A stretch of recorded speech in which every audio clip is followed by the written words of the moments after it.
So we will start as we always do in the AL East and the Baltimore Orioles. Now, this is an interesting one for me because I'm not sure what the Orioles are doing. I I'm with you. You lost Corbin Burns. Anthony Santander, who was one of your better hitters, has left town. Um, and you've made some moves to backfill, sort of. Yeah, It's we were talking about before we went on the air. It's the one team that, like, when you look up, you haven't gotten better from last year, yeah. and you were one of the better teams in the AL, and you've gone backwards, and you're January 5th, and you're actually worse than you were last year. I don't think it's a good spot for them. No, absolutely not. I mean, we put here that potentially the most impactful is Tomoyuki Sugano, just because they need starting pitching. They did sign Charlie Morton, which again I think's a weird signing because Jack Flaherty's still out there. I think Jack Flaherty would be more impactful than both of those guys for me. Well, and you've seen Flaherty before. Like, if you're Right. Baltimore, you know what to expect with Flaherty. You've seen him before. You know who he is. You know how he fits. Part of me wonders if, because they've seen him before, that's maybe why they don't want to bring him back. Maybe there's something in there that didn't work out. Maybe the asking price is too high. But this is a team that has money. They've spent very little. All those Yeah. young players are cheap still. Yep. And I know they're worried about being able to re-sign him down the road. But if you're looking at a guy like Flaherty, you lost Corbin Burns, who wasn't cheap. Right. Flaherty's a decent pickup, a good backup to Corbin Burns, but you're going in with a very young, very inexperienced rotation, and I don't think Charlie Morton gets you anything but some starts. I No, don't I don't think he's effective anymore. no, absolutely not. And you have the question mark with Bradish. You don't know how his arm health is coming Yeah. back. You don't know when Bautista's coming back. So very interesting that they haven't made the moves that we thought they would.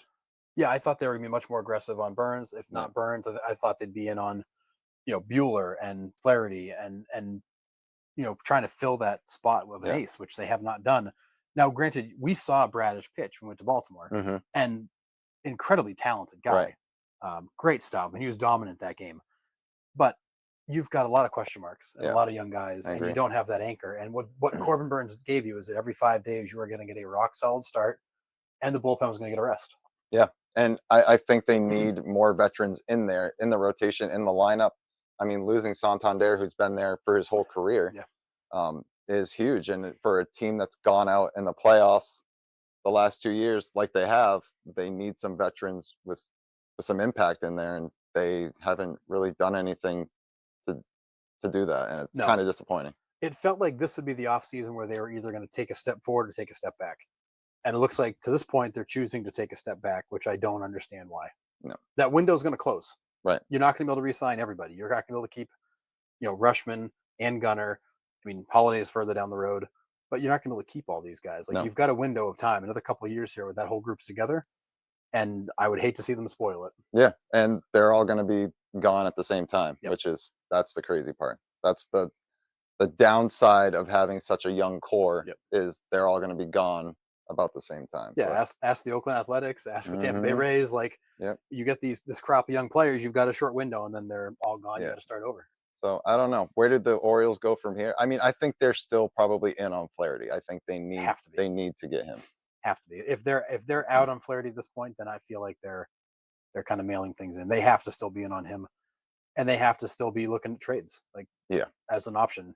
If Flaherty doesn't work out, they should be going hard after Castillo and calling the Mariners. The thing I agree with that, but I don't think the Orioles are going to let up what the Mariners want. The Mariners want major league ready hitters, and there's a lot on that Orioles team that is young and in control. I Yep. don't think the Mariners would do that, but I mean, it's yeah, it's a good point. Fair, John. Feel the same way. The Mariners are just like the Orioles. They're a team that's right on the edge, and if you're going to make no moves, you're going to get the same results. Yeah, And I think at least for the Mariners, like, that core is intact, and you're going to be the same team next year.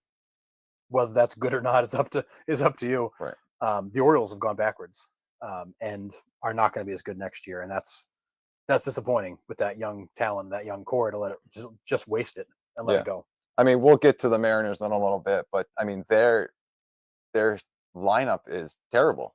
They still haven't done anything to address that, and I don't understand it. I'd be ripped if I was a Mariners fan as well. Like, that's been us Boston fans for the last 2 or 3 years, Yeah, we had that random 21 experience, but, like, That's a freebie. yeah, but they hadn't done anything until this offseason. They're Yeah, finally making moves. It's frustrating as hell. I totally get it, but yeah, right there with you. So if I was a Mariners fan, I feel the same way. It's you've got an opportunity.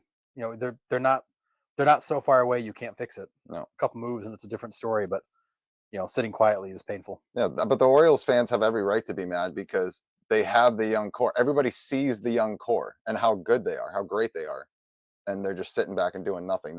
That's almost even more frustrating than all what the Red Sox put us through, to be honest. Yeah, But I mean, I guess it's in many ways. Yeah, I mean, you've got the ownership group that tries and doesn't get the results. You got the ownership group that just tells you they try and they don't do anything. yeah, Either way, the results are the same.